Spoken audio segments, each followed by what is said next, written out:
Hello guys, today we are reading two chapters, chapter 15, The Chocolate Room, and chapter 16, The Oompa Loompas. Chapter 15, The Chocolate Room.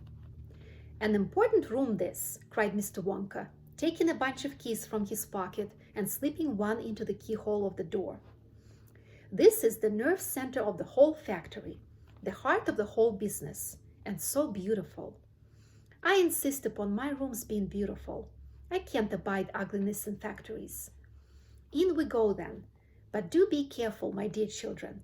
Don't lose your heads. Don't get overexcited. Keep very calm. Mr. Wonka opened the door. 5 children and 9 grown-ups pushed their ways in. And oh, what an amazing sight it was that now met their eyes. They were looking down upon a lovely valley. There were green meadows on either side of the valley, and along the bottom of it there flowed a great brown river. What is more, there was a tremendous waterfall halfway along the river, a steep cliff over which the water curled and rolled in a solid sheet and then went crashing down into a boiling, churning whirlpool of froth and spray. Below the waterfall, and this was the most astonishing sight of all, a whole mass of enormous glass pipes were dangling down into the river from somewhere high up in the ceiling. They really were enormous, those pipes. There must have been a dozen of them at least, and they were sucking up the brownish muddy water from the river and carrying it away to goodness knows where. And because they were made of glass, you could see the liquid flowing and bubbling along inside them, and above the noise of the waterfall you could hear the never-ending sucking sound of the pipes as they did their work. Graceful trees and bushes were growing along the river banks. Weeping willows and alders and tall clumps of rhododendrons with their pink and red and mauve blossoms. In the meadows there were thousands of buttercups. There, cried Mr. Wonka, dancing up and down and pointing his gold-topped cane at the great brown river. It's all chocolate. Every drop of that river is hot melted chocolate of the finest quality. The very finest quality. There's enough chocolate in there to fill every bathtub in the entire country. And all the swimming pools as well. Isn't it terrific? And just look at my pipes. They suck up the chocolate and carry it away to all the other rooms in the factory where it is needed. Thousands of gallons an hour, my dear children. Thousands and thousands of gallons. The children and their parents were too flabbergasted to speak. They were staggered. They were dumbfounded. They were bewildered and dazzled. They were completely bowled over the hugeness of the whole thing. They simply stood and stared. The waterfall is the most important, Mr. Wonka went on. It mixes the chocolate. It churns it up. It pounds it and beats it. It makes it light and frothy. No other factory in the world mixes its chocolate by waterfall. But it's the only way to do it properly. The only way. And do you like my trees? He cried, pointing with his stick. And my lovely bushes? Don't you think they look pretty? I told you I hated ugliness. And of course they are all eatable. All made of something different and delicious. And do you like my meadows? Do you like my grass and my buttercups? The grass you're standing on, my dear little ones, is made of a new kind of soft, minty sugar that I've just invented. I call it swudge. Try a blade, please do. It's delectable. Automatically, everybody bent down and picked one blade of grass. Everybody, that is, except Augustus Gloop, who took a big handful.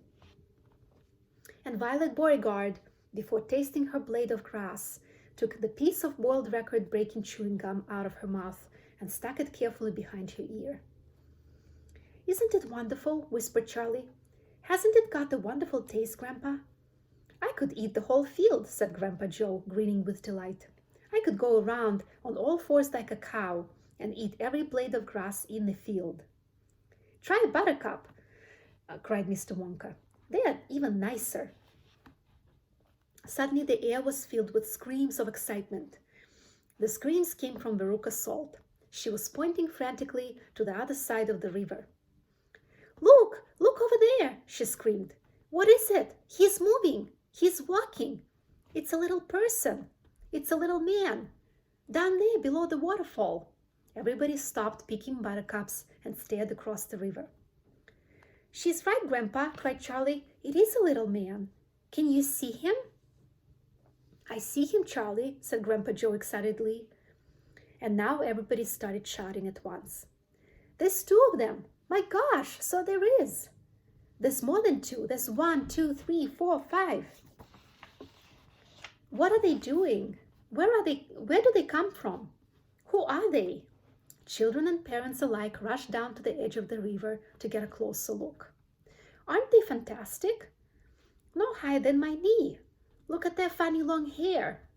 The tiny men, they were no larger than medium-sized dolls, had stopped what they were doing, and now they were staring back across the river at the visitors.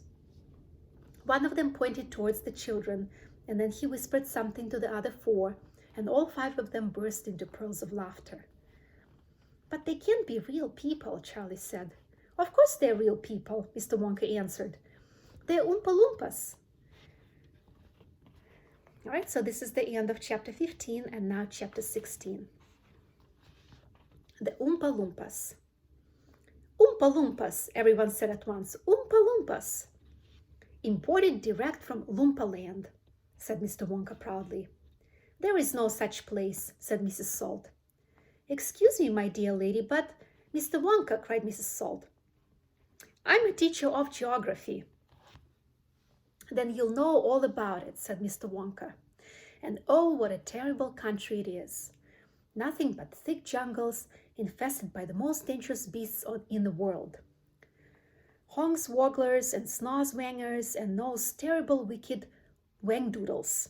A wangdoodle would eat 10 Oompa Loompas for breakfast and come galloping back for a second helping. When I went out there, I found the little Oompa Loompas living in tree houses. They had to live in tree houses to escape from the wangdoodles and the hornswogglers and the snozwangers. And they were living on green caterpillars, and the caterpillars tasted revolting, and the Oompa Loompas spent every moment of their days climbing through the treetops, looking for other things to mash up with the caterpillars to make them taste better. Red beetles, for instance, and eucalyptus leaves, and the bark of the bonbon tree. All of them beastly, but not quite so beastly as the caterpillars. Poor little Oompa Loompas. The one food that they longed for more than any other was the cocoa bean. But they couldn't get it. And Oompa Loompa was lucky if he found 3 or 4 cocoa beans a year. But oh, how they craved them. They used to dream about cocoa beans all night and talk about them all day. You had only to mention the word cocoa, and an Oompa Loompa, and to an Oompa Loompa, and he would start dribbling at the mouth. The cocoa bean, Mr. Wonka continued, which grows on the cocoa tree, happens to be the thing from which all chocolate is made. You cannot make chocolate without the cocoa bean. The cocoa bean is chocolate. I myself use billions of cocoa beans every week in this factory. And so, my dear children, as soon as I discovered that the Oompa Loompas were crazy about the particular food, I climbed up to their treehouse village and poked my head in through the door of the treehouse belonging to the leader of the tribe. The poor little fellow, looking thin and starved, was sitting there trying to eat a bowl full of mashed up green caterpillars without being sick. Look here, I said, speaking not in English, of course, but in Oompa Loompish.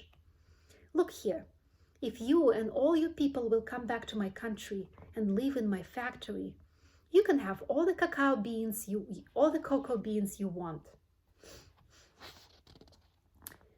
I've got mountains of them in my storehouses. You can have cocoa beans for every meal. You can gorge yourselves silly on them. I'll even pay you wages in cocoa beans if you wish. You really mean it? asked the Oompa Loompa leader. leaping up from his chair. Of course I mean it, I said. And you can have chocolate as well. Chocolate tastes even better than cocoa beans because it's got milk and sugar added.